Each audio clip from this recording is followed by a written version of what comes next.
অনেক কাজকর্ম ফেলে এখানে আসছেন, এই জন্য আপনাদেরকে কৃতজ্ঞতা এবং ধন্যবাদ। আপনারা জানেন যে গত 2 দশকের বেশি সময় থেকে ইসলামগঞ্জ মসজিদে আমরা রমজানে বাংলাদেশি সাংবাদিকদেরকে নিয়ে ওনাদের সম্মানে একটা ইফতারের ব্যবস্থা করি। এটা করার মূল কারণ হলো গিয়ে যেটা, এই মসজিদের অনেক কাজে আপনাদের অনেক অবদান আছে।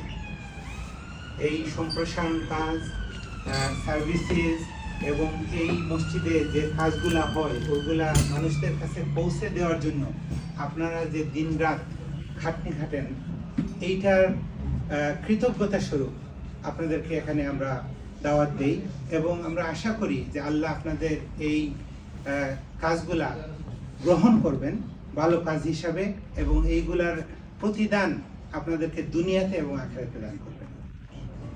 তো ইসলামগঞ্জ মসজিদ আপনারা জানেন আজকে প্রায় 123 বছর ধরে এই কমিউনিটি সার্ভিস দিয়ে যাচ্ছে 1910 শতক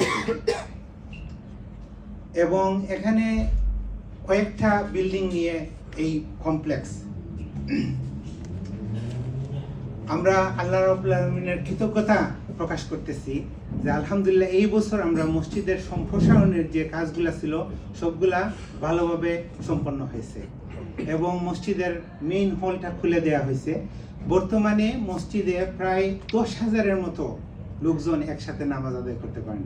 এই রমজানে আনুমানিক 8,000, 7,000 এইভাবে নামাজ পড়তেছেন প্রত্যেক রাত।